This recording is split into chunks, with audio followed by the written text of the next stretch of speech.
Right, you guys, make sure you like this video and subscribe to Mike's, okay? Make sure, if you don't subscribe to Mike, you're gonna have a fat forehead and a big hairline.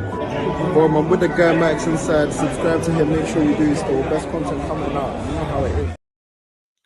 Hello and welcome back to another live, people. Welcome back to the YouTube channel. Make sure you're smashing the likes and subscribing if you are new.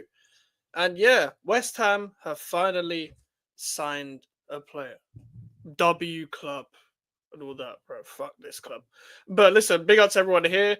Make sure you're smashing the likes. Mark one for bros is. Yeah, I don't know. He's got his own wing mirrors, bruv. He's got his own wing mirrors, but we'll get into that. Big up to Dave, big up to Wolf. Like and subscribe, or you're gonna have a fat forehead and a horrific life. Forget the horrific life part, yeah, just a fat forehead like myself. Smash the likes and subscribe, people. Big up to Elijah as well. Yeah, West Ham United finally signed someone with Malick Diouf from Slavia Prague. Basically equates to 19 million euros, 90 million pounds, sorry, slash 22 million euros sort of thing. My Vietnamese friend has returned. Oh yeah, apparently I'm from every part of that part of Asia. That's why. Apparently that is the case. Apparently that is the case. Big up to Lewis as well. Harvey Elliott next, hopefully. Yes, yes. That I would love Harvey Elliott to be next. I would love it. I'd love him to be the so-called Kudus replacement sort of thing as well. I would love Harvey Elliott to be the next signing. But listen, big up to you, bro. Big up to you, bro. It's been a while. Gonna read a bit of the website to start off with. This is kind of tradition when we sign new players. It's just been so long. It's been like a year since we signed a player on a permanent deal. West Ham is delighted to announce the signing of Senegal international Malick Diouf, 24-year-old left-sided fullback or wingback, joins the Hammers from Slavia Prague, having played a key role in the club's dominant Czech first league title win last season. I didn't know they won the league last season. Fair enough. Outstanding athlete and strong competitor with an eye for both scoring and creating goals. Looks like we really love these attacking fullbacks then. I'd love Harvey Elliott as well. Just keep going for young players for once. We have enough old players. Yeah, we need to lower the age of the squad. We need to lower the age of the squad. Like that was meant to be, last year when we tried to lower the age of the squad. We ended up getting the same mid players, like in terms of like age or older players. But we have to do that again this season. We have to do that again this season when we lower the age of the squad. We need youth and vibrance. We need athleticism. We need strength. We need technique. We need a lot of things. We need fucking God as well. Want a spare KDH? I wouldn't mind Dewsbury Hall, but you man aren't going to sell him to us. Put it this way, for the price you guys probably want him, probably not going to get him. Let's be real. Start giving the fans something to look forward to for the future, rather than having old players that needed to constantly rebuild. Exactly. Because at least with young players, you can say we have an experienced spy. We can let the young players grow around them, sort of thing. So there's like less of a leech sort of mentality around the key players that we already have with the Wan-Bissakas and Bowens already and stuff like that as well. But we need to take the pressure off the players that are already stepping up for us. Like the Wan-Bissakas, for example, do double the work. The Bowens do double the work. So hopefully Malick Diouf can give us something down the left-hand side, because we basically don't have a left-hand side at this point. It has been a while, had a small break from social media. Fair enough, bro. Fair enough, bro. It's always good to take a break from social media. Sometimes the internet can get too much, bro. The internet can get way too much. We are going to watch a comp on Malick Diouf. Just not because to decide how good he is, but what we do on this channel is decide the profile of player that he is due to the main highlights. Obviously, the website said that he's an attacking fullback. Amari Hutchinson. Now, I actually tweeted this out that if we were smart, we would get him, because it looks like Brentford want him as the Brian Mbeumo replacement if he does leave. If we were smart, he would be a number 10 option for us, because he can play in that sort of area. And because Graham Potter likes to play with two number 10s in possession, I would love for us to, incorporate Amari Hutchinson into the side. That's what we've got a lot to talk about, really, but we'll probably go on for an hour and a bit, an hour and a half, etc. Do you think Emerson is leaving, or he'll stay and rotate with Potter's wingback system? I think he's going to leave, or for now be like a third choice wingback at left back if he does stay, if nobody comes in for him, because them signing Malick Diouf kind of means that they have some sort of sinking feeling that Emerson's going to leave. He's got 1 year left. It only makes sense for him to leave, even though I don't want him to, but at least we've got another left back now, so it could be Skulls and Diouf. And also, Skulls has got a new number, a new shirt number. They wouldn't give him a new shirt number if he wasn't in the plans. And throughout the back end of last season, even though Skulls was getting dropped for a bit to kind of take the limelight off him, when Skulls was first breaking on, Emerson wasn't getting a single minute, really. Wan-Bissaka and Sufal were playing more than Emerson. So I think Emerson will probably not be in the plans. He'll probably play pre-season, shuffle people around and stuff. But I don't think Emerson has a future here, unfortunately. The only diff game I've watched is the England game, and he was incredible. Fairs, I never actually watched that England game because I just didn't want to watch England. I just wanted a break from football after watching West Ham all that time. I didn't want to watch England. Imagine watching West Ham throughout that whole time and then you got to go watch England. That's like, oh no, your missus has just been shagged and then you break up and then, oh no, you're moving to some girl in a club and then someone's daggering her in front of you. Like, that is literally what it's like going from West Ham to England. There is a clip of Diouf, a Thunder one top corner. Fairs, man. Like, he seems to have a strike on him. He seems to want to dribble quite a bit, want to drive with the ball quite a bit, which is something we do kind of need at left back because Ollie Scholes can do that, but we just need another person that can do that. We can't have it all on Ollie Scholes, you know? But also what Scholes can't necessarily do is strike a ball, which we don't expect left backs to necessarily do, but Diff giving you that is something different. What is happening with Earthy and Potts? Earthy is injured right now, but apparently he, according to Standard Sports, so take it with a pinch of salt, he might be included within the first team as well. But also, Freddie Potts is definitely in the first team. Is Gyökeres, here we go. I've just seen that from Ed Davey. Gyökeres set for Arsenal Medical on Friday to finalise 63.5 move. Fairs. Beautiful analogy, to be fair. I appreciate it, Josh. I always come up with the most fantastic analogies, you know. I think for me, with Potts and Earthy, like Potts will be a key figure in the midfield. He will get more regular game time.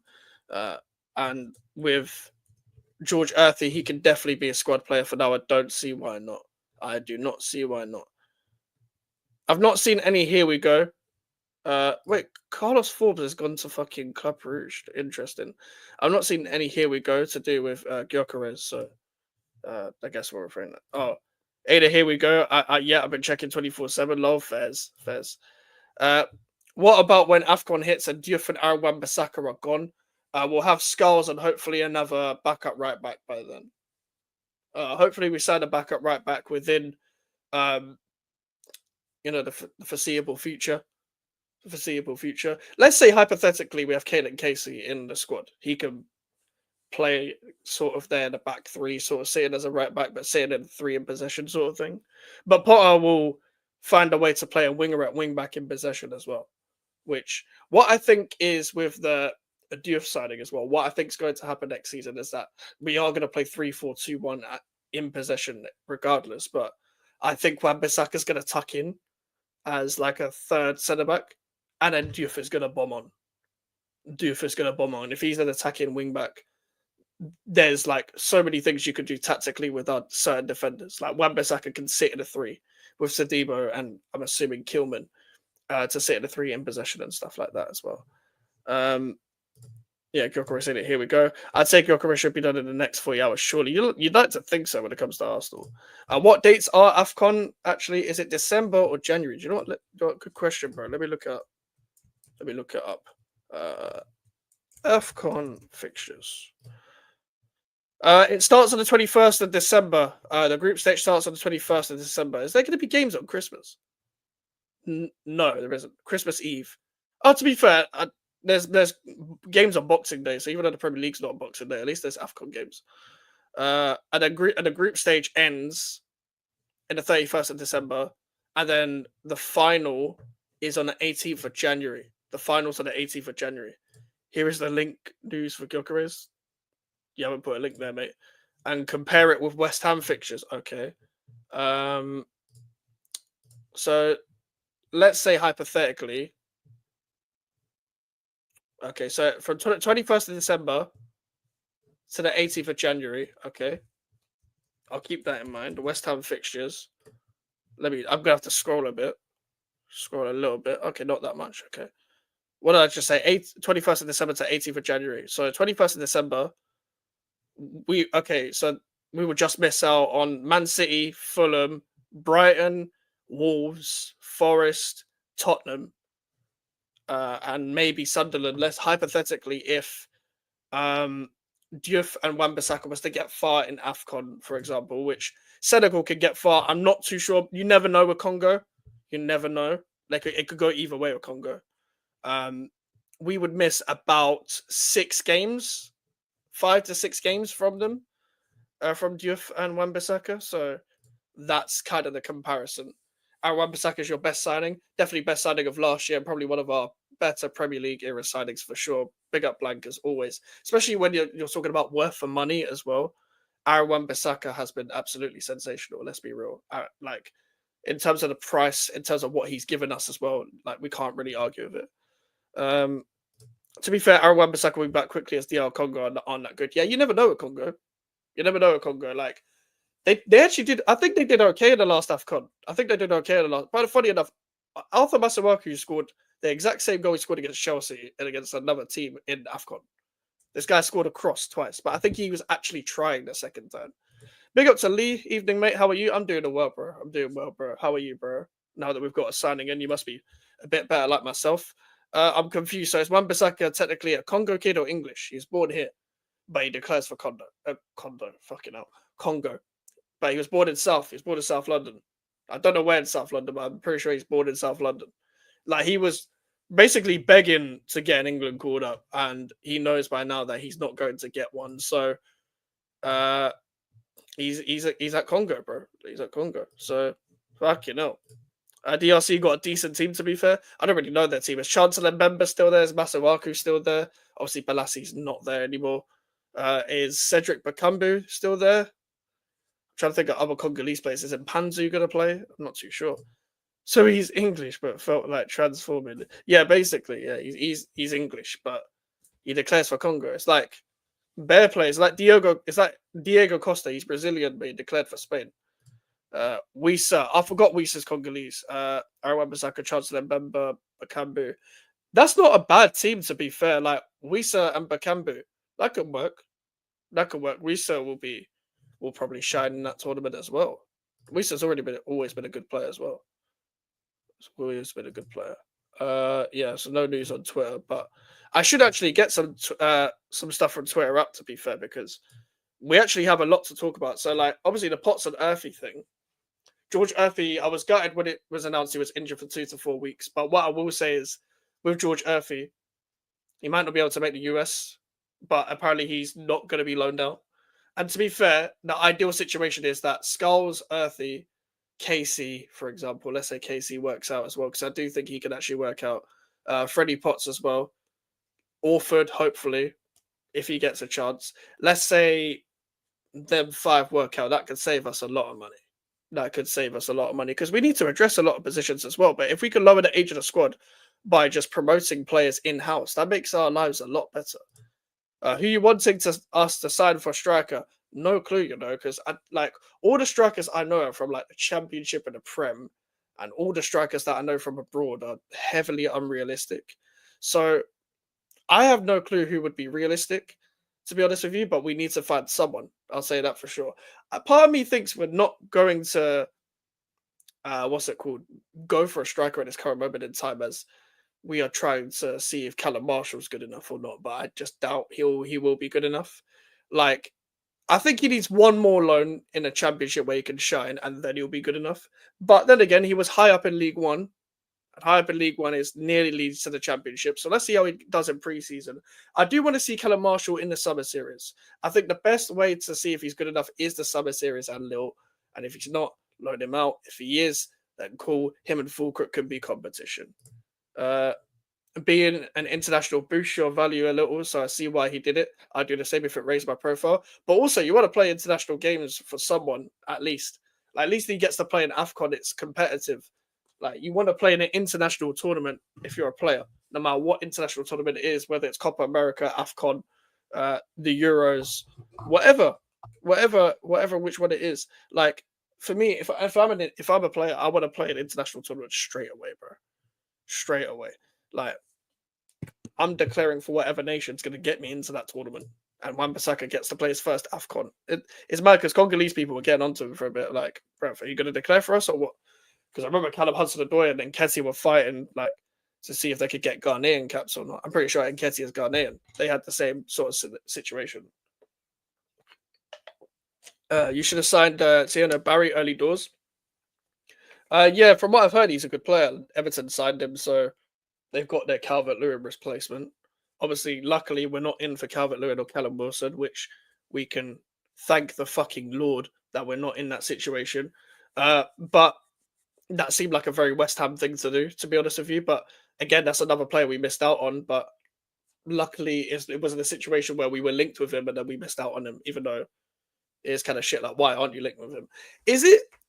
Okay, hear me out. Here's my hear me out shout. I don't know where he is right now, but I did like him in the championship. I don't know what he's doing right now. Chuba Akpom. Would you take Chuba Akpom? Last ditch attempt. I would take him as a squad player, not as a starter. I'll have to preface this, not as a starter, but Chuba Akpom as a squad player, like third choice maybe. You'd never know because Fulkrook will get injured and we need to sign a bet strike anyway. So if we could get someone like an Akpom on a cheap, I know it's not a fashionable name. I'm not saying he's the solution. I'm not saying he should be the starter, but like I think he'd be a good signing. Thoughts on the Isak situation? I think that Newcastle will keep him because it seems that apparently they're growing less hope of getting Ekitike. They're growing less hope of getting Ekitike. So what I think will happen is they will keep Isak and Liverpool will get Ekitike. That's what I think is personally going to happen. I don't think that Liverpool or Newcastle will have both of their club. I don't think Isak is necessarily pushing to leave. I think he'd ideally want to be at Liverpool, but if he's at Newcastle, he's not necessarily going to complain as he's won a trophy with them and he's in the Champions League. So he's not really going to complain. I also do think a front three of Elanga, Isak and Gordon is fucking dangerous, especially on a counter-attack because there's just three runners in behind causing chaos for your defence sort of thing. But for now, I do think Isak will stay at Newcastle. That's just a guess, though. Big up to Musty as always. You guys should get Hackney. It would make sense as well. Hackney, East London, that would make sense. But yeah, I've been saying Musty. Yeah, Hayden Hackney would be a shout. Like I think Hayden Hackney for the midfield would be a good signing. I think he'd be a good alternative. Now that we probably won't get Dewsbury Hall if you look because we're probably not going to pay that much. I think he'd be a good cheaper option. Like Middlesbrough are in a bit of a wayward situation with they're not good enough to get promoted, but they're not shit enough to be like in a relegation battle within the championship sort of table. So I genuinely think we should just try and test the waters for Hayden Hackney. They've had to sack Michael Carrick as well. I forgot who their new manager is, but I do think Hayden Hackney would be a good player because I think he's technical enough and good enough in deep areas. He's got the IQ, so he's at Ajax. Akpom, okay, he's still at Ajax. Test the waters. Fuck it, man. I'd say Akpom, little squad player. Why not? Why not, man? He's not too old. He's not too young. What a signing Isak would be for Liverpool, though. Oh, he would be. It would be a great signing. It'd be a great. Like that's the league wrapped up. I don't even think there's a title race if Isak signs for Liverpool. I'm being so real. Like that's a striker that everyone should at least try and go for and try and bully Newcastle, even though you probably can't bully Newcastle if we're being so honest. Would you take Van Ewijk as backup? I don't mind. Do you know what? Yeah, probably. Like for me, he can still learn. He can still learn, innit? I think he can. I think he's still got potential to make the step up. I think he's a little bit erratic, but I do think he could learn and just he can play in the Premier League, man. I think he can play in the Premier League. I think if he's learning off our current defenders right now, he'd be fine as well. He'd be fine. Like for me, with Van Ewijk, I also don't know whether Coventry, like obviously Fulham are linked with him. That actually makes sense that Fulham are linked with him. Now that you said that as well, because when you think about it, when it comes to Van Ewijk, like he can play in midfield, he can play at right back, so he's quite versatile in each position as a right back as well. Because Trey Hume is obviously with Sunderland, and he'd be my ideal like competition for Aaron Wan-Bissaka, but obviously Sunderland, they're in the Premier League, so they're not going to sell one of their best players. He's so important. Him and Dennis Serkin are so important. You're going to see Trey Hume shine this season. That's my outside shout for, like, not team of the season, but like he's going to get a big move maybe in the next 2 years. That's my opinion. Yeah, the Newcastle owners are bothered about the cash. 120 million probably doesn't mean much to them. Yeah, it probably doesn't. And I'm pretty sure he's still got a few years left on his contract as well. So he's not pushing to leave anytime soon. They've won a trophy, they're in the Champions League. Remember in 2021 when we had it better than Newcastle before, not even Saudi money, because they haven't really spent that much, but before Moyes became bare stubborn, but also before Eddie Howe. Because remember, 2021, Lewis, bro, if they had Steve Bruce. He's like Steve Bruce, man. And we still only beat these. How did we still concede 2 to them in the first game of the season? But we just had a team then. We had a team and they had no coaching. They had no coaching, man. And it's like 2021, they were starting to get their foot in the door. Was it the next? And it was the next season after, 22-23, they instantly got Champions League. Like, oh, God. We nearly had them for a couple of years, man, when we were good. Even when we were good, we didn't even beat them that much. We beat them once. We beat them once as well. That's mad. That's mad to think. We only beat them once. Even Lopetegui beat them last season, but still, like, that was like the first win against Newcastle in like 4 or 5 years or something. And then we haven't beaten them at home since the 18-19 season, which is crazy in itself. And we have a terrible record against Newcastle. They love going to our ground and beating us. All right. What I'm going to do next, guys, is I'm going to pull up the comp of Malick Diouf. And we are going to watch it. And we're going to just test what kind of player he is. Obviously, still put your comments. I'm still going to read them. And stuff as well. But yeah, we're going to watch the 5-minute comp. We're not going to... This doesn't decide how good the player is, by the way. It's just the type of player. So I've just got this under the background. I'll still read out your comments. I just can't pop them up on the screen because whatever. We've got a good history of Senegalese players, haven't we? Exactly. They haven't really abused their Saudi money powers. They've just been very smart with their signings plus managerial appointment. Yeah, basically, yeah. Like, they've made it smart. They've spent smart on the right signings when they can spend, but they've also raised the level of quality in general just with technical ability. Like, Gimaresh and Isak are still very smart signings, isn't it? Very smart signings. This guy he can somewhat play through the press, I guess. Mike's finally got a signing. Don't forget about copyright. Oh yeah, comps are fine though. Comps should be fine. Without the music, it should be fine as well. And it's already on YouTube, so that's why I've clicked on it, sort of thing.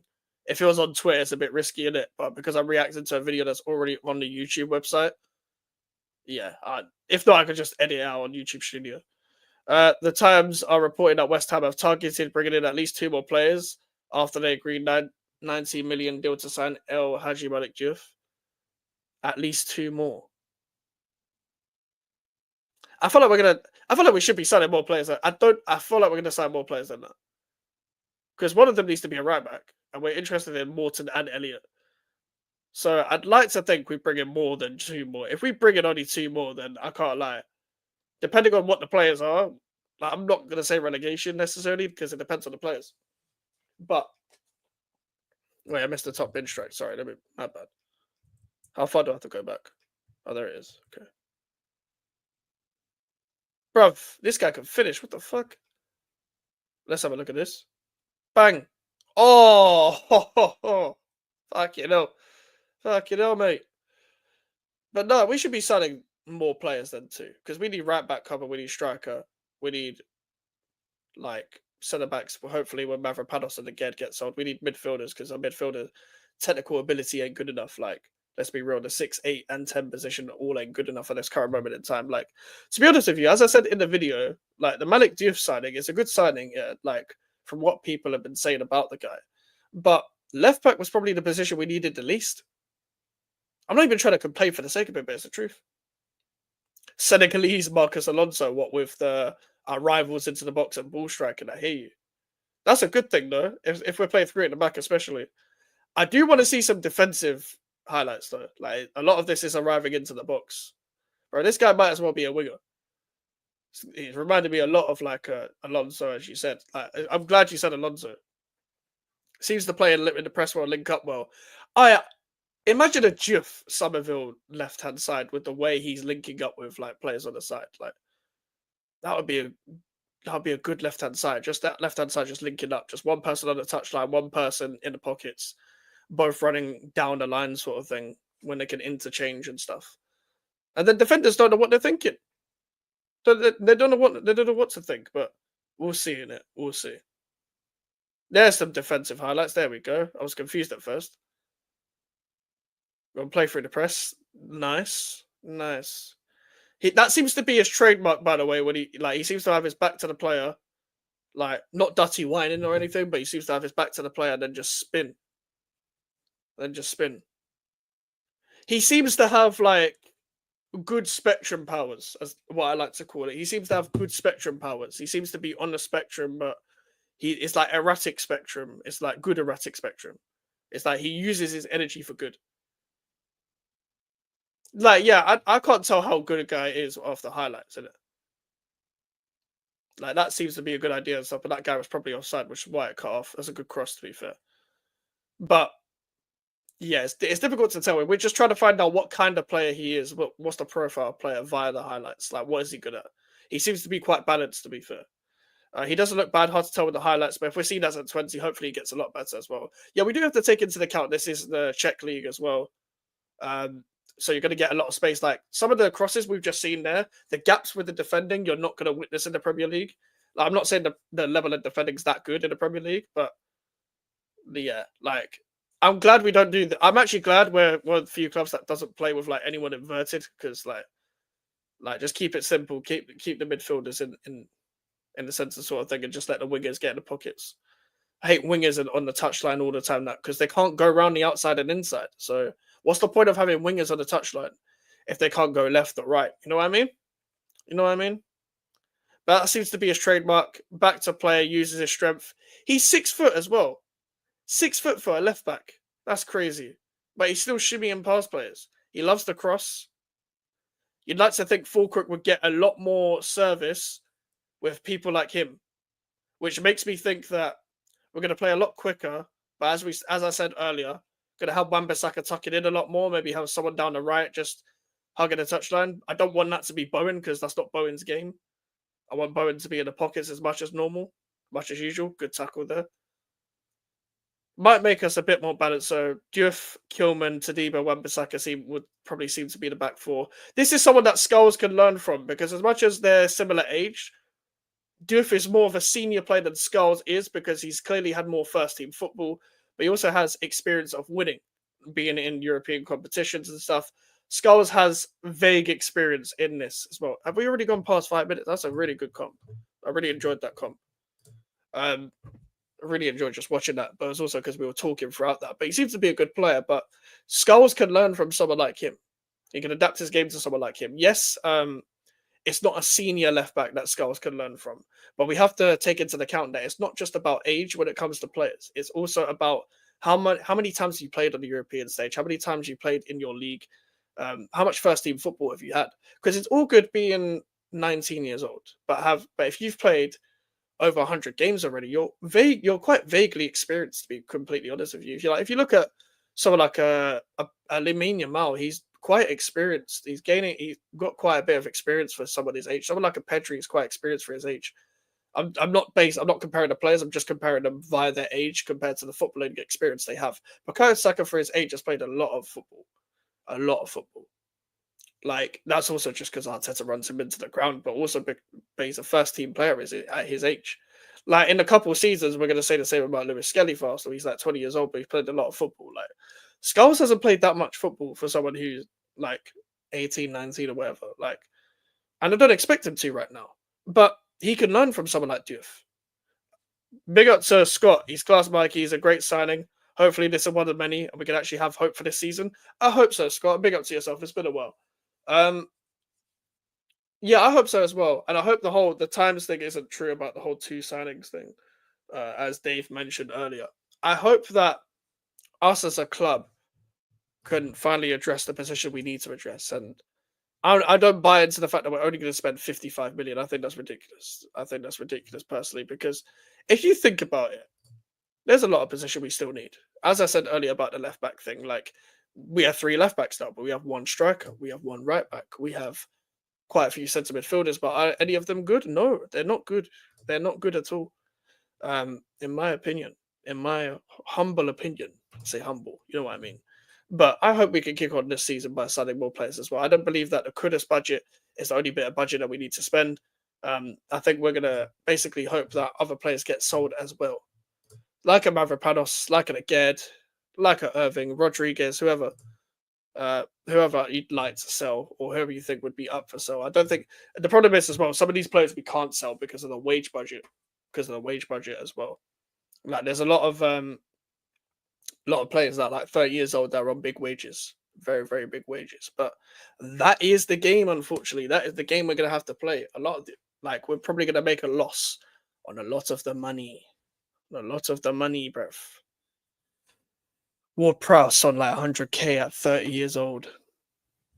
That wasn't a good idea. And to be fair, I should have listened to the people at the time that said it wasn't a good idea when we signed him as well, because it wasn't because even people were saying at the time, it's not a good idea to sign someone that's 30 over 100k and has got like 4 years left, because how the fuck are we going to sell him?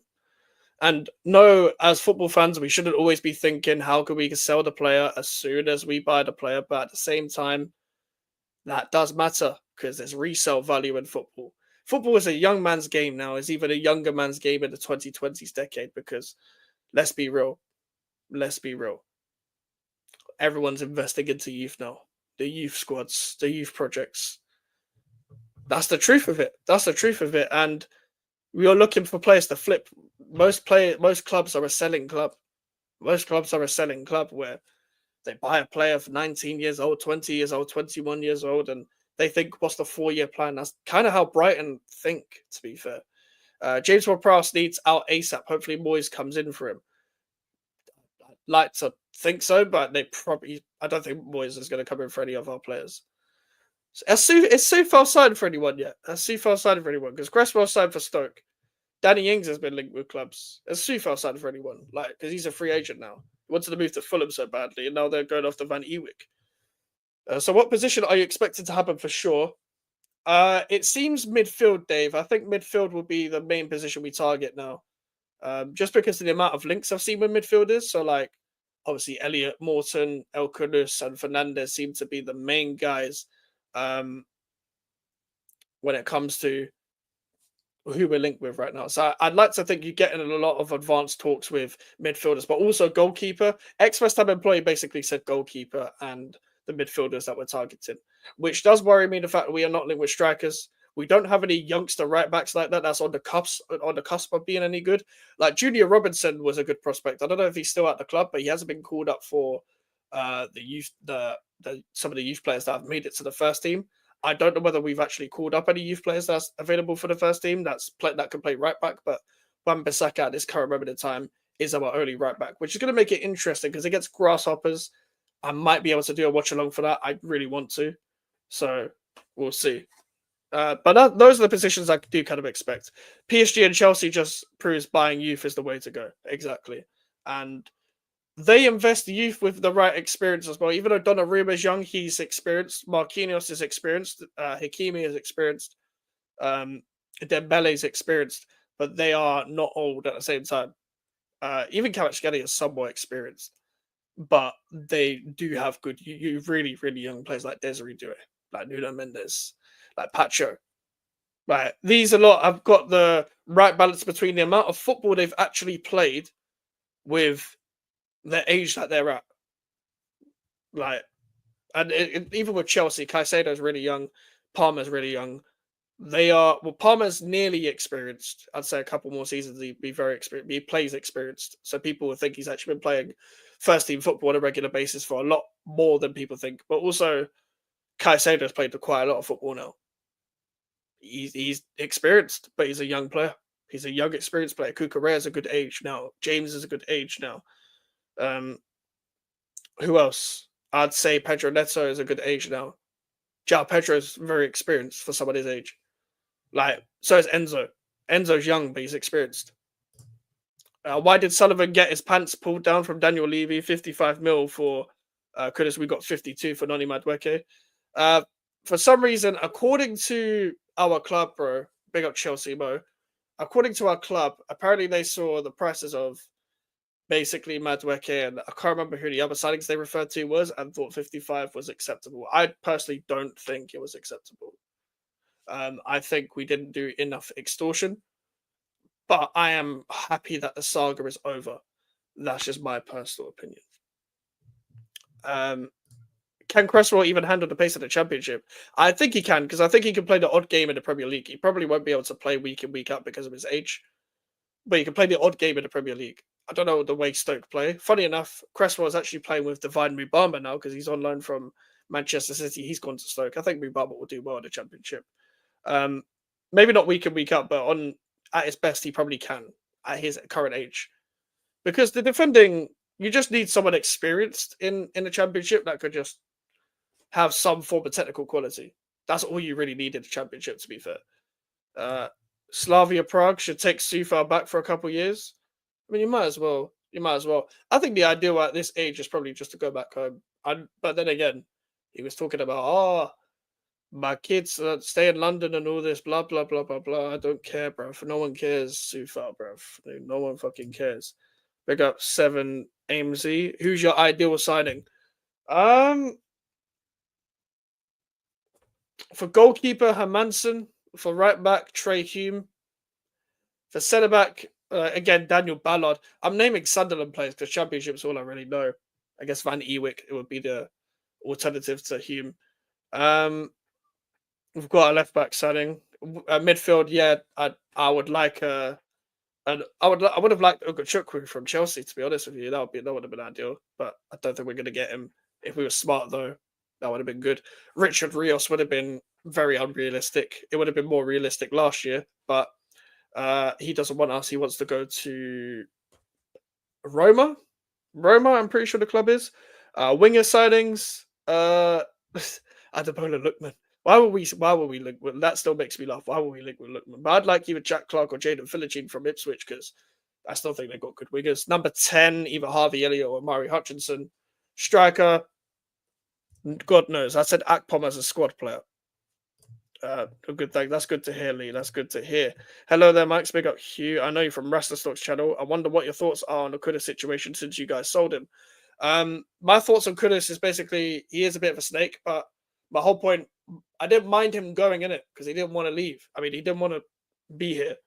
He didn't want to be here, so leave in it. You might as well leave at that point. There's no point trying to keep someone that doesn't want to be there. Like, if you're in a relationship and your girl wants to leave, don't buy her flowers, bruv. You know what I mean?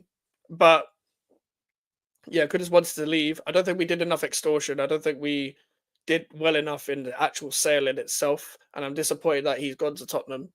And I'm disappointed with the way he's acted. But I expect nothing less from someone like him, to be honest with you, if you look at his attitude and his antics with the way he leaves clubs. There was always things about his attitude before, but we never talked about it because he's our player sort of thing. I don't even like using the fucking attitude thing because it seems very racial coded.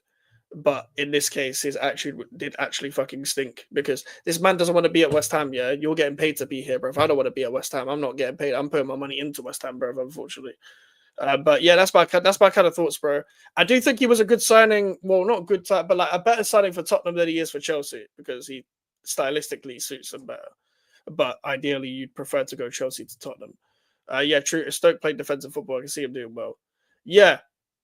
Especially if they play on the counter as well, that suits him a lot more. What are your thoughts on Souček? I think we could do much better than him if we were smart, but I don't think he's a problem. I think he'd be better coming off the bench as a squad player. I completely forget about him when we talk about this club. I legit forget about the guy. I can't lie. Every time I talk about West Ham, I forget he exists. But he does score goals.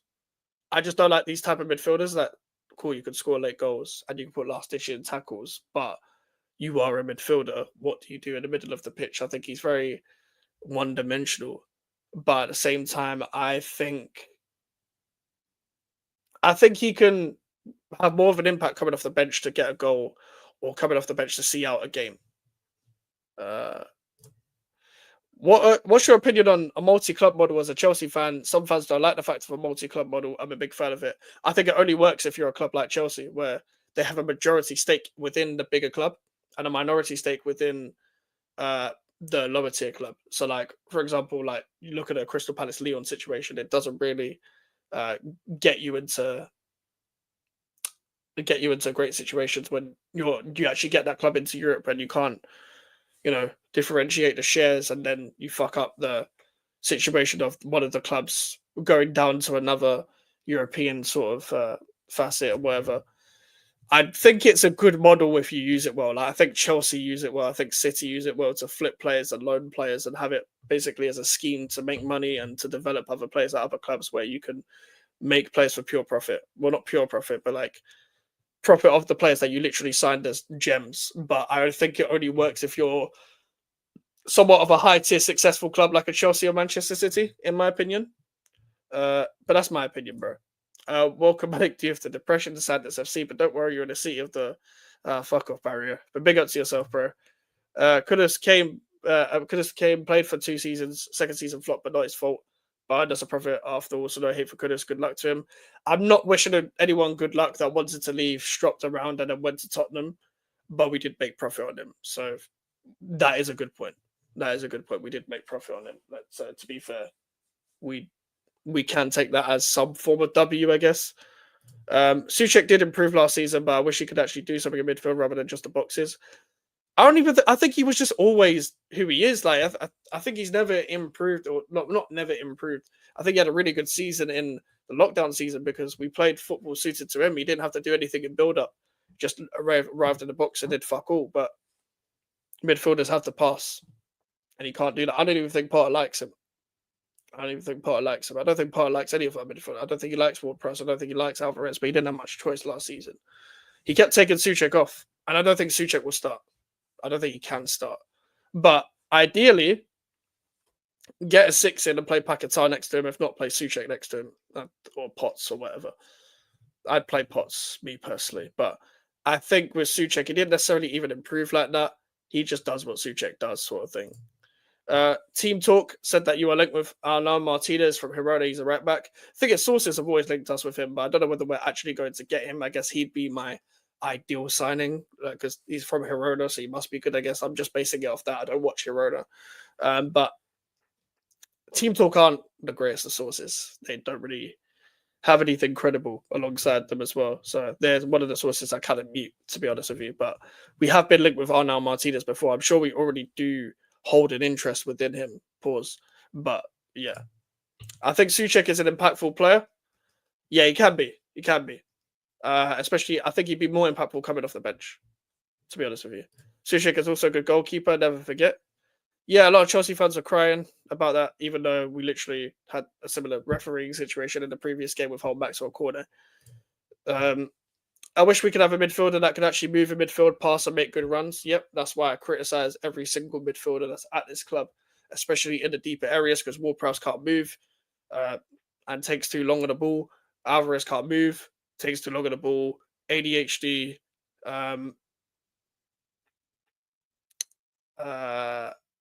bad tackling, bad temperament. That's Edson Alvarez. Guido Rodriguez, slow, robotic, can only play in the low block. Lucas Paquetá, good player, has autism. No offense. Andy Irving, not physical enough. Like there's so many problems we have in midfields. No, I'm on the spectrum as well, bro. Don't worry about it. Don't worry about it. I don't know what kind of spectrum I have, but I'm definitely on the spectrum, bro. Don't worry about it, Scott. For me, he's part of the reason why teams are able to run through us. My mum could run past him, to be honest. Honestly, bro, that's one of my main problems with him. As much as he's a good tackler, anyone that's mobile, Odegaard, Eze, you know the typical number 10s, Maddison, whoever takes Souček on will flip him into... Like, do you remember when Chukwuemeka fucking killed him when we beat Chelsea like a couple of seasons ago? Chukwuemeka just did a step over and just put him on the floor, bruv. So jarring, man. This good. But he gets away with it all the time because people want to fuck him.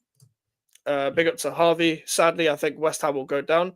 I still think we will as well if we don't address the positions that we need to address. I maintain that, but I'm just happy that we've signed at least one player.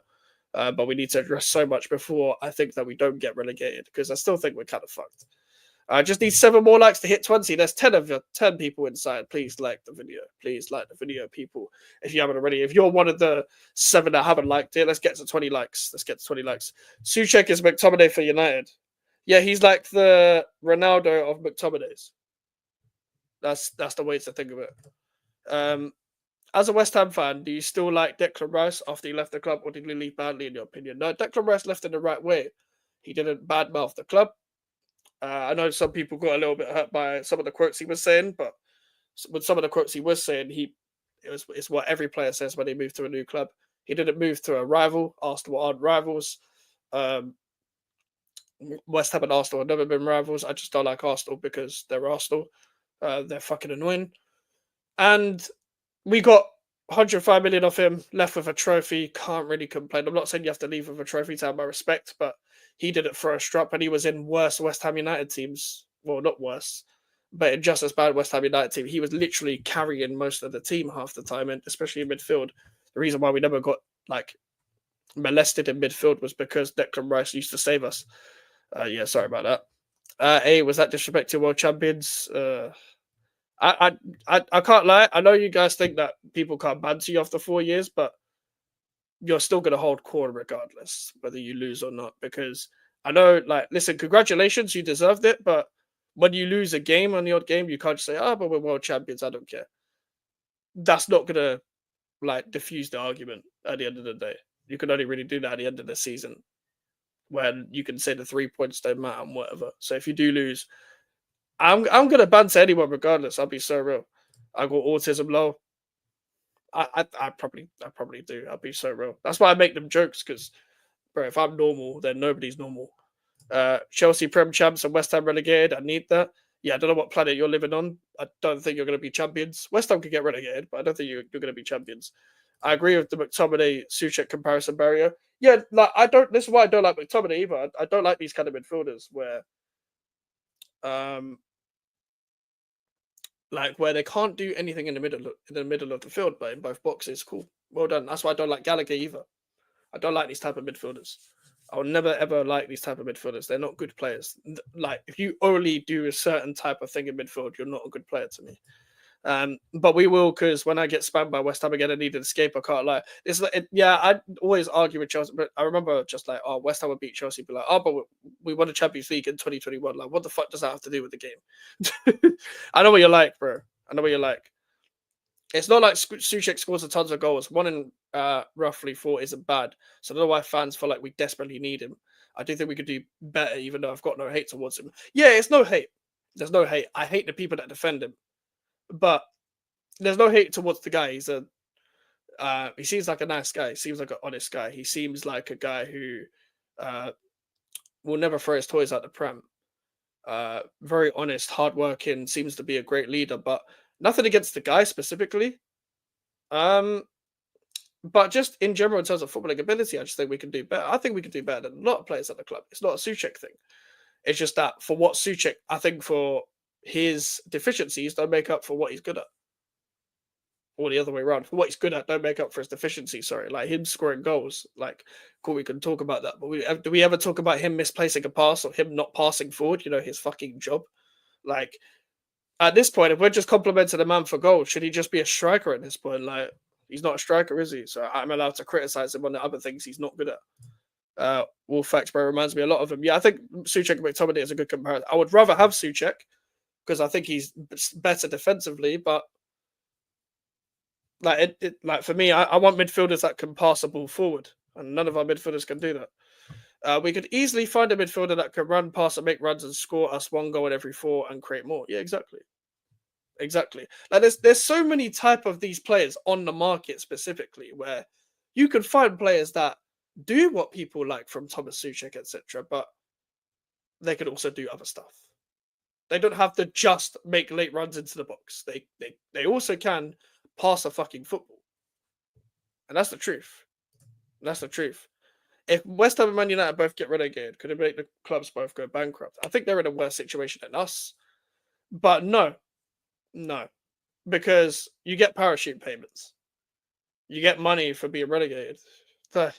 You get money regardless. So club owners will always find a way to flip the money if you have enough leverage in the game, you can always brown envelope yourself and loophole yourself in a business manner to get out of the sticky situation that you're in already. And that's the truth. That's the truth of it. It's like, think about the amount of owners that find loopholes, and people just blame the Saudi owners for this, but it's every single owner, whether you're English, American, or whatever. Like, I don't think Man United and West Ham will ever go bankrupt. Could Man United get relegated? Low key, they can. Low key. Low key, they can. Big up to AJ, bro. Big up my guy, Max. This holiday has made me feel great, and it's been about football. I'm still on the run from the top gooners. Hope you enjoyed your holiday at least, bro. Hope you enjoyed the holiday at least. Good to be abroad and stuff. It's always nice to get a break from, the norm. It's always nice. Always nice. So I hope you enjoyed your holiday, bro. But yeah, whenever you come back, bro, it's long for you, innit? It's long for you, innit? It's like Madueke and all that. Failing to get Gyökeres over the line. Mosquito, you're signing a guy called Mosquito, backup centre back. Like, bruv, it's not looking good, bruv. It's not looking good, bruv. Are you doing a watch along for the Grasshopper game, Mike, on the 19th? If I can, yeah. I should be able to. But because my birthday is on the 17th, I don't know if there's going to be any last minute plans. But I should be doing a watch along. But don't hold me to it. But I really want to, because I'm trying to do a watch along for all the games. I am going to be abroad on the 27th when we do face Man United. But I do really want to do a watch along for that as well. But I'm going to try my best to try and do all the watch alongs to the preseason games. I put it this way, you'll guarantee Bournemouth and Everton game, summer series, you'll guarantee have a watch along for that. But yeah. Douglas Luiz, I would love to have Douglas Luiz at West Ham. I've been rating this guy even when Villa were fucking shit, because I thought this guy was still good. Even when they had like Dean Smith and Steven Gerrard, I was still rating Douglas Luiz. Like, I think they've made good upgrades, but I think he could do a really good job for us. Yeah, that if we got Douglas Luiz, and then I would take a Douglas Luiz and a Tyler Morton, for example, or Douglas Luiz, Tyler Morton, and then sign like one of the 10s, like Elliot and Fernandez or Elkanus. That would be, if West Ham was smart, they'd do that, because then you'd have Paquetá, Potts, Soucek, cool. He could be in the squad. Douglas Luiz, Morton, Orford, and one of the 10s. That's good depth. Get Alvarez, Ward-Prowse, Rodriguez, Irving out of here. Get them man out of here. And if West Ham moves smart, Douglas Luiz.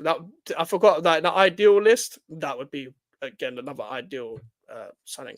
Hey, Mike, early happy birthday, bro. Well, happy birthday for the 17th, mate. Have a good one. No, I appreciate it, guys. Appreciate it, guys. I'm turning the big 22 in 2 days. I'm not looking forward to that. I can't lie. But appreciate it regardless, guys. I can't lie. Appreciate it regardless. I'm going to do a Q&A at 8 p.m. Unless something's happened, I might have to move it to 10. But 8 p.m. should be the start of the Q&A. Probably get some guests in, the typical guests that you always see on this channel, if they're free. And yeah, feel free to join that stream and ask your questions. Doesn't Douglas Luiz have a bad attitude? No, his attitude's calm. He doesn't have a bad attitude, no. Douglas Luiz is just a fiery character on the pitch. He doesn't have a bad attitude. He'd be good because he brings proper leadership. He has a strike on him. He has technical ability. He can defend really well. He can pass in between the lines. He's just well-rounded. He can take set pieces as well. I think he'd be a really good signing. I can't lie. How old are you now? 12. Now 12 plus 9, and then the 17th plus 1 of that. I'm getting mixed up with someone else, I think, Law. Yeah, you probably are. Yeah, Douglas Luiz is calm. But I don't think the transfer is going to happen. But he'd be a great signing. Got to go, but great stream. Big up, bro. Hope you're doing well. Have a good day, bro. But yeah, Douglas Luiz would be a great signing. But I don't think we're going to get him. But that's why Tyler Morton now makes sense. Also, I don't know how many homegrown players we have. I think we're probably looking at more English players just because to get the homegrown status up. That's probably why we're going to include more youngsters anyway. But you never know. In pre-season as well, we might see some players that impress us as well, that make up for the fact that we're probably not going to sign anyone. In those specific positions, it might save us a bit of money, which is not necessarily ideal because it takes away from the fact that the club have spent no money. But it does also save us for the fact that we don't need to stress. We've got players at home that can step up. We don't not needing to spend money is actually a good thing if you've already got the players as well, especially youngsters. It is like, I don't like the sentimental value of academy players, but it is great to have people that come from your academy that do well, because it's just like, it makes your life much easier, but also like, it is nice to see the story. It does feel like, as a fan, that you are seeing one of you on the pitch, but that doesn't mean I'm gonna give you extra special treatment. That doesn't mean that. Like, I'm not gonna give Skulls special treatment, Potts extra special treatment. Do you know what's so funny about Freddie Potts? I remember watching the guy in the youth team. I think it was like 4 years ago, and just thinking, listen, I know he's related to Steve Potts, but this guy is not good enough. And then every preseason he got better. But also, it's because we had Conor Coventry at the time, and I still maintain that Conor Coventry would have been good enough to play the Prem as a squad player, especially. I think he could play it. He's in the Championship now with Charlton. He got promoted with them, and he'll do well in the Championship. I wouldn't be surprised if one day he got a move to the Premier League. It's a bit like Josh Cullen. Josh Cullen's good enough to play in the Premier League, more than good enough to play in the Premier League. He doesn't need to be in the Championship. But it's just sometimes circumstances don't always boost your stocks. That's the thing with what's it called? Like who was I just talking about? Freddie Potts. Freddie Potts made that significant improvement, and then he got his loan to Portsmouth. And credit to Colton Cole as well, because he's our loan manager. He's done better in finding the right loans for certain players. Like Callum Marshall did well at Huddersfield. George Urphy did well, especially the second half of the season with Bristol City. Like, let's go, man. Let's go. So you're 22 in 2 days. Yes. Dan just caught you're turning 22 to celebrate. The last time West Ham beat us at the Bridge, I managed to celebrate it, actually. I didn't even get to celebrate it because I was 0. But yeah, I know what you mean. Because you already know the story, innit? Like, the last time West Ham beat Chelsea at the Bridge, I didn't even celebrate it because I wanted Pellegrini gone. I remember my Chelsea friend be like, fair play, you won. And I'm like, bruv, I don't care, bruv. Pellegrini's still here. Dean Garner's without a club. If we need him. It's so funny. Yeah, it was so funny. Like, obviously, everything happens for a reason. We got Ben Rama instead, and we won the Conference League, and he was part of that. But if we had kept Dean Garner, we wouldn't have needed to sell Haller, because Dean Garner and Haller had a good relationship in pre-season, and we sold the cunt. Oh, fuck, I just said the C word. But, yeah, like, cross into the box, header in the back of the net. That's what we needed for Haller. But this club decided to sell him and needed profit, and then decided to get a left winger anyway. Ben Rama would have been on bigger wages. This club makes no sense. And this club loaned out Felipe Anderson to sell Dean Garner. So dumb. Such a stupid club. 22-year anniversary. Let's go. I don't think there's, like, what's so funny about being born in July is that you don't really like have anniversaries many really of football games apart from the lockdown season. So you don't really have your birthday in the middle of the season. So West Ham can't ruin my day when it's my birthday. I don't even like birthdays like that. I'll be so real. I don't like birthdays. But I use it as a time to reflect, sort of thing, and an excuse to go out and drink usually when it's on the weekend. But apart from West Ham Watford in lockdown, there's not really been many games I've played on the 17th of July, so I can't really ruin my day by doing that. I thought Dean Garner was decent for us. Yeah, and the small cameos he had, especially in that 2021 preseason, he was really good. And in the cup games and the small cameos he got in the 18-19 season, he was really good. And I do generally think he would have been a good enough player anyway. But it's just the reason why people will say, but it didn't work out West Brom, it would have worked out West Ham. How does that make any sense? Well, it's all about circumstances of where you're at. First of all, you do better around better players. And second of all, not everyone that was so-called good enough for the Premier League is necessarily one of them players that can carry a team in the Championship and just step up in that sort of range. That's the truth of it. And I think he needed more time as well, Wolf. I do think he needed more time. My birthday is on the 25th of July. Oh, fair's 8 days after mine. Fair enough, bro. Are you doing anything special for your birthday? Sorry, may have missed if you said it. Nah, just Q&A. I'll do a Q&A running at 8 p.m. Come and ask your questions. It doesn't have to be about football. It could be literally anything. I'm probably going to get on the Magnums as well, just for bants. I don't usually drink during the weekdays, but at the same time, fuck it. Who cares? I am not working that much this week, so I don't care. I'm working tomorrow. and then I'm done for the week, sort of thing, because I work part-time. So I'm drinking. I don't care. Big up Mike's, big up Wasim, bro. Hopefully the first signing of many. Hopefully, bro. I hope so. I hope we get the midfield signings done. Need the goalkeeper, better distribution, better shot stopping, better cross collecting, etc. Hopefully it's Mads Manson, and he'll be a significantly better signing than Areola is. It would be interesting to see if Finley Herrick gets a chance in preseason as well. But we need to start being active now. No more West Ham are linked. West Ham are addressing. West Ham are trying to agree a price. West Ham are going below the price, even though it's David Sullivan in charge. So you're probably going to see a lot more of that regardless. But I don't know, man. I don't know. West Ham can't ruin your birthday, whilst my team ruins my birthday by losing to the Red Scrubs or North. Oh, so your birthday is like in the season then. So, fairs, man. Fairs, man. Who in this current squad are legends? Probably Bowen. That's it. Bowen scored the winning goal in a conference league. Wolf Wasim.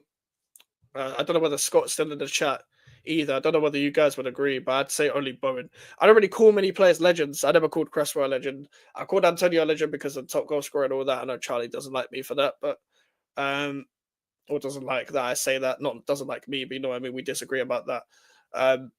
Because he's top goal, but Antonio's not our club anymore. He is training at our club still. He's using the facilities, which is fine in my opinion. But like Souček is a cult hero. I'd say Souček's a cult hero. I think there's a few cult heroes, but Bowen, like West Ham, really haven't really done anything that major for anyone to be a legend, unless you're like long-standing members of the club, sort of thing. But there's been a few cult heroes. In terms of legends of past 5 years, okay, 5 years ago was 2020. Okay, Mark Noble retired. That's the most obvious one. As I said, Bowen. I don't think Rice is a legend just because he didn't spend his prime years here. But if you I'd understand why people would call him a legend, but I just personally don't. But he's on the cusp. He would have been on the cusp. And to be fair, the captain, I do kind of hear it. But for me, just Bowen and Noble, and Antonio, and maybe Declan Rice. But I don't call many players legends, even though that is 4 people. I'm extremely tough when it comes to calling players legends. You know what it is? My mum, like, obviously, she's not going to bait our age, but she's been following West Ham a long time. She doesn't even class Noble as a legend. She just classes like Billy Bonds and yeah, I knew, and I said Antonio, I knew he would pop up. I knew it, bruv. I knew he'd pop up. Big up Charlie, bruv. My mum doesn't even call any one of the modern era legends, like that place in the 2000s. Because, like, you know, when you have like an old school West Ham fan, Charlie, I don't know whether I know your family are Forest, but I don't know whether your family are West Ham fans, Wolf, Wasim, etc.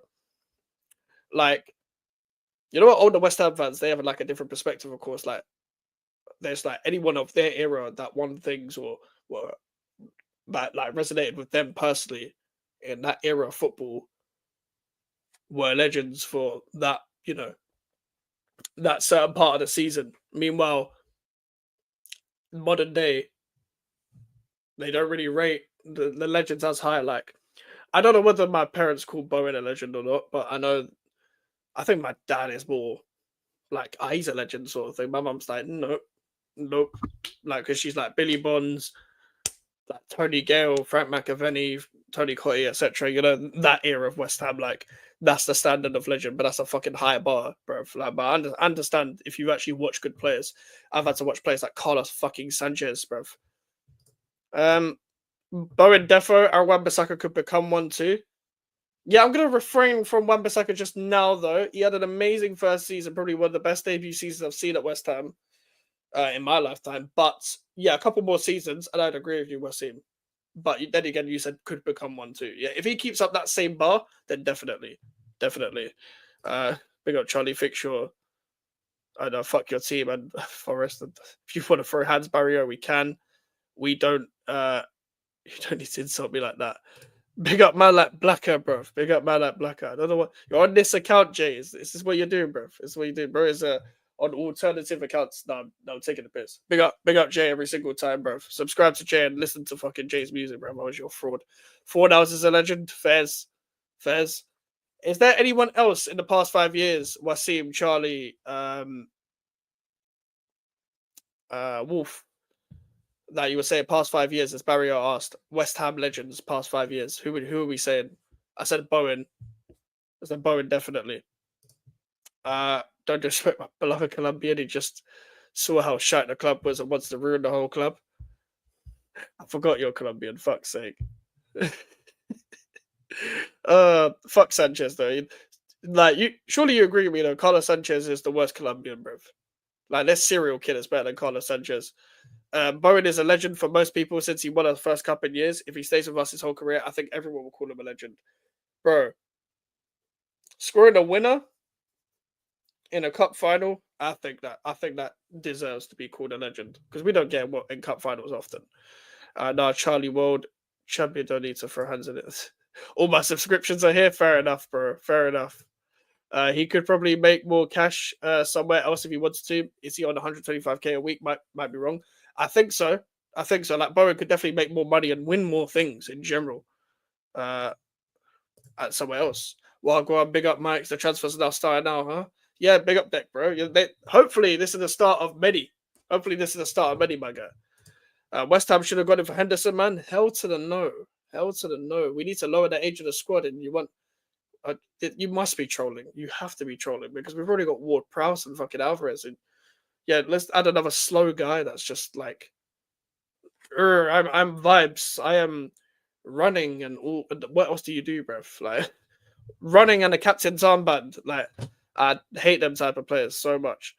Nah, yeah, he is out of the bunch, mate. But 2014 squad is iconic. I was gonna say, like, if you're Colombian, yeah, and you're playing with Carlos Sanchez, that's a free slap.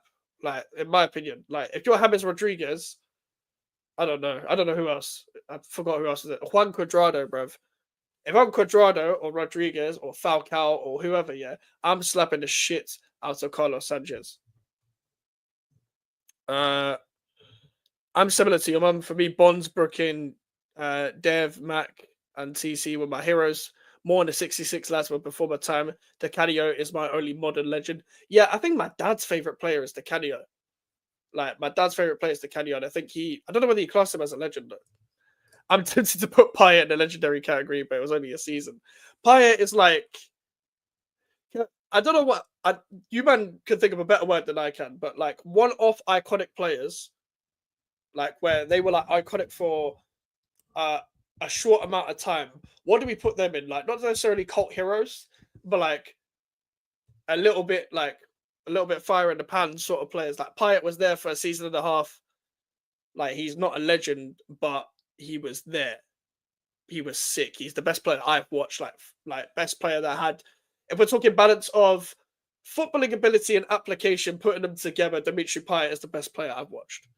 The only legend we've had in years, Rice, Bowen, and Noble in reality. Fair enough. Like, Bowen has to be there because, like, bro scored a winner, bro, in the cup final. Like he has to. Like, for me, like, when are we ever in a cup final? Before that, it was 2006 and we lost. Like, I was 3 years old. I didn't even remember it, bro. Thing is, no one played bad that World Cup. Fairs. That's true, to be fair. But that is Sanchez's legacy in a nutshell. Bro. Noble was a legend for his loyalty. I never thought he was a top-level player. Maybe it was just me. You know what? I think Noble... there was times where I was angry at some of Noble's performances at times, but I think he was actually quite underrated overall as a player. But it's because, like, we had good midfields to an extent, but the managers at the time could never seem to get the balance. Like, I don't think Obiang and Kouyaté were bad players. I think they were good players. But when we moved to London Stadium, Kouyaté fell off.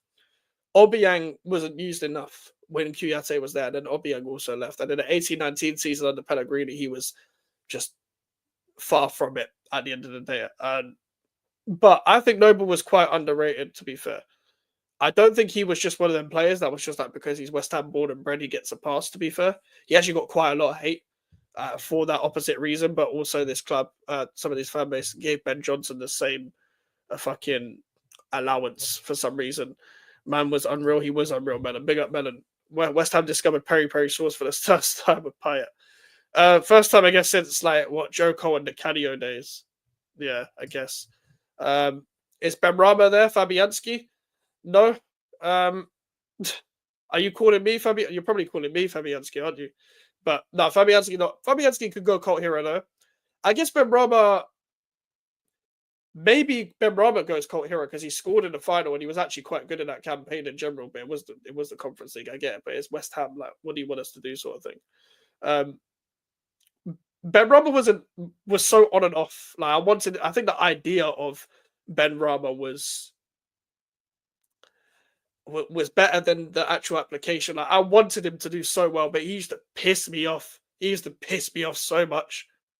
He used to piss me off. But I wanted him. Do you know the white and blue kit with the straps? I've got his name on the back because I believed in him that much. I was just angry because like, Moyes, you need to play Ben Rama, and I was Moyes in at the time as well. So, no, Tony Conte's a legend. I'm pretty sure. I'm pretty sure the older generation classify him as a legend. He does chat shit in the media. He does piss me off. But he is a legend regardless because he was in that iconic 80s team that we had. It's really tough to choose legends. For me, you need to be insane. That's fair. I rate people that have high standards for legendary status. Like for me, you need to achieve something at the club. Like that's my thing. You need to achieve something of sort. Like that actually means something. Like scoring a winner in the final was one of them for me. That's why I class Bowen as a legend. Miss Joe Cole, first Chelsea kit I got 0809. Fairs, yeah, like Joe Cole, I only really got to see at West Ham, obviously, second spell, because obviously first spell was before I was born. Second spell, the guy was old, he couldn't do 90 minutes, but he was still like showing signs of what he can be and what he was. Same with Yossi Benayoun when he returned, like it was weird. Bro, you West Ham fans that are in the chat, remember, like me, yeah, when we had random players under Allardyce, like Shamak was on loan, like Joe Cole was back, Benayoun was back. Remember Nocerino and Borriello? Do you remember the AC Milan signings that never played? Nocerino and Borriello. You remember Raz Van Rapp? Do you remember players like that? Do you remember even Gary O'Neill played? I mean, Gary O'Neill played quite a few games for us. He played in the final, but that's a bad example. Nicky Maynard was at West Ham, like Sam Baldock. Like I'm taking everyone back here. Like under Allardyce, we were just buying anyone. Lansbury was on loan. There were so many random West Ham players. Stupid. No, I actually wasn't calling you Fabianski. Okay, fair. I'm just used to that now. Craig Dawson is a cult hero. Yeah, he's a cult hero. I think West Ham fans love an underdog story as well. It's like Craig Dawson, we were all angry that we signed him because he was fucking shit for Watford. But we signed him for like 1 million after the loan or whatever it was. Or was it under 1 million? Someone could correct me in the comments. And he was one of the best value for money signings that we got. And all of a sudden, this confidence, bro. You can see the rise in confidence with Dawson, yeah, because this guy used to just spam the diagonal passes. And to be fair, half the time it would work. But I actually think we needed a faster left winger for when Dawson was doing that. He wants to go back up north, unfortunately, but he actually would have solved a lot of our problems in the 22-23 season when fully fit. But he was playing with an injury for like 18 months to 2 years. Thanks, boys. But even him, like when we was uncomfortable and Bonner was injured, so we had Zuma Dawson. Like not many teams were getting past that Zuma Dawson defense that often. Lanzini's cult hero, wasn't he? I'd say so. I think you could throw cult hero at a lot of players because it's not a legend, in it. Cult hero is fine. You can throw cult hero at bare players. Lanzini's one of them for me. Again, one of the best footballers, like naturally gifted footballers I've watched at West Ham. For sure. Cotti is a knob. I don't like half the shit he says, but also I do think when you go and talk sport, you become a knob. I think he plays defense too much. He likes to play the contrarian role too much in the media. It's annoying. And he just says the most obvious statements on Twitter that's just going to get him like support. First season I remember watching was 14-15. I can't tell if you're trolling or not.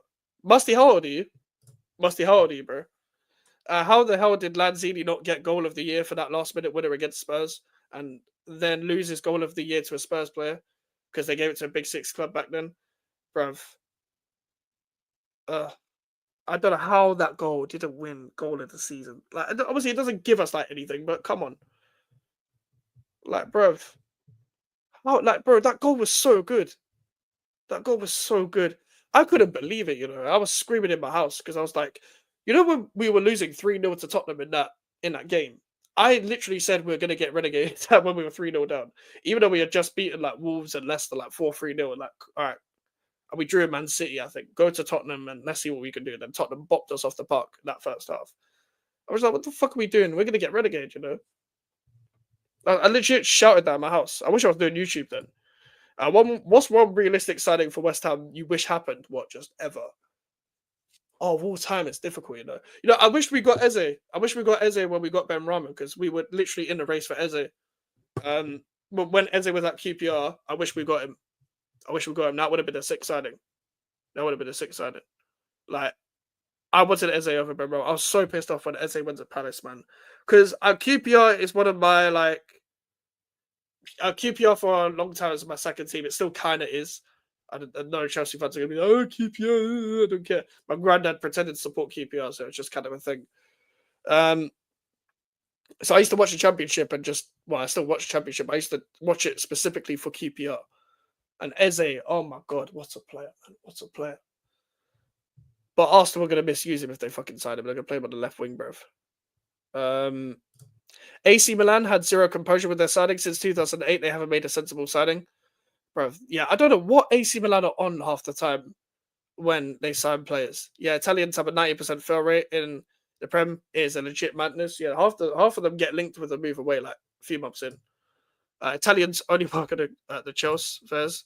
Antonio and Colton Cole, cult heroes. Colton Cole's another one. Like, yeah, he missed a lot of chances, but like everyone loves Colton Cole. Like, Colton Cole's a nice guy as well. Lanzini got at Tottenham would have been limbs if there were fans.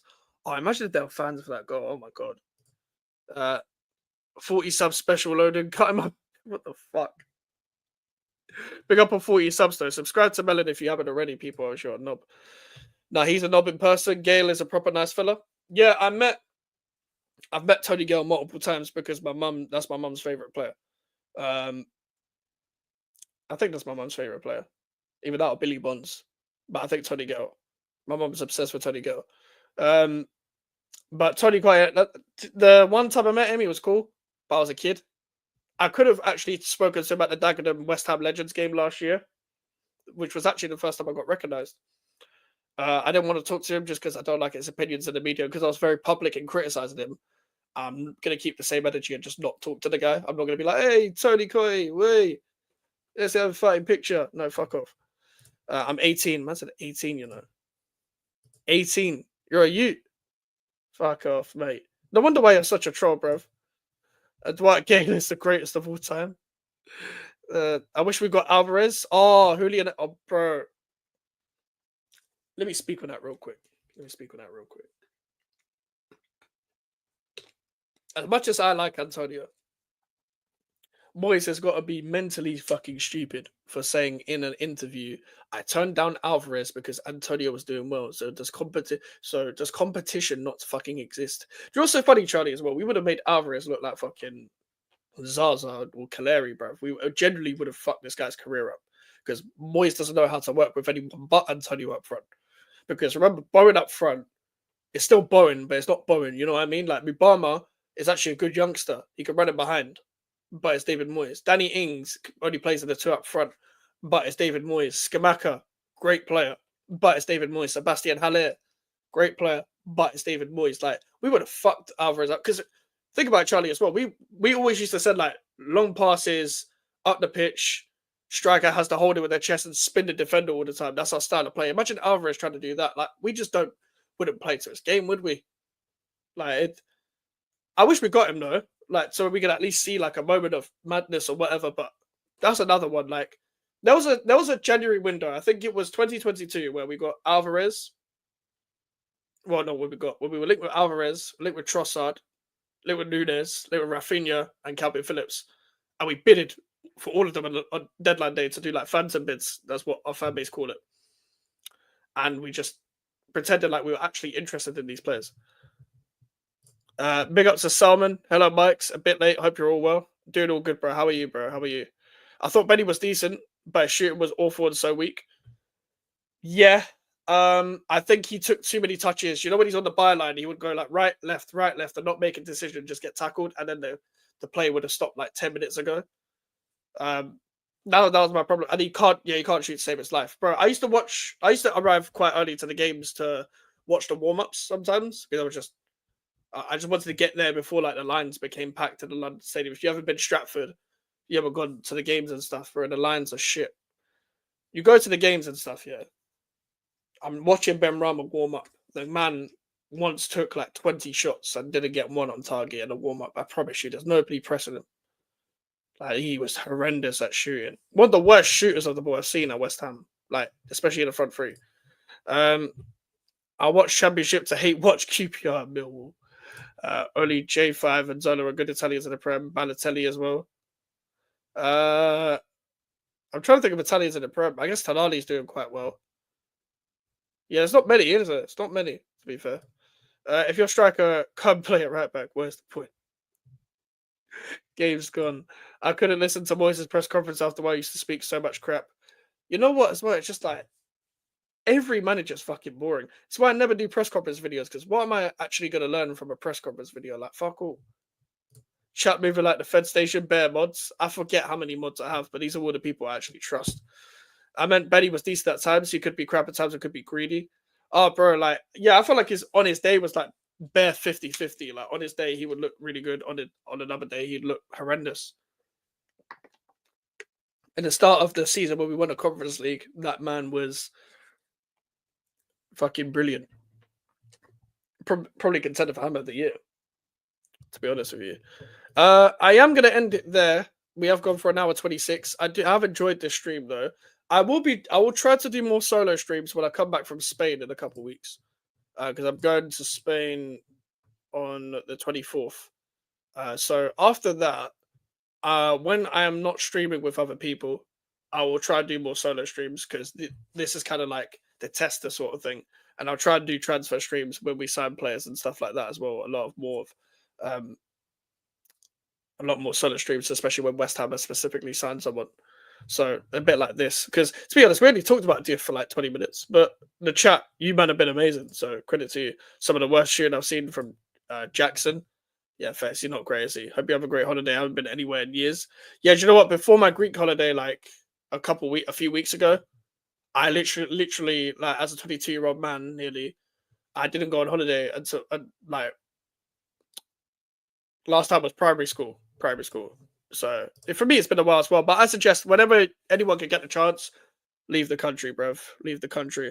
We're going to redirect to Strasbourg Steve, lads. We're going to redirect to Strasbourg Steve. He is live with, I think that's Chloe. Steve-O and Chloe's show, I think it is. Man tasted grease and never wants to see his ends ever again. Nah, not just that, bruv. But yeah, we're going to redirect to Steve, say Mike's raid along the way. And yeah, we'll catch you, man, in a bit. Take care of it. Yes, I'm going to Pen Game on Sunday, Liam. Take care.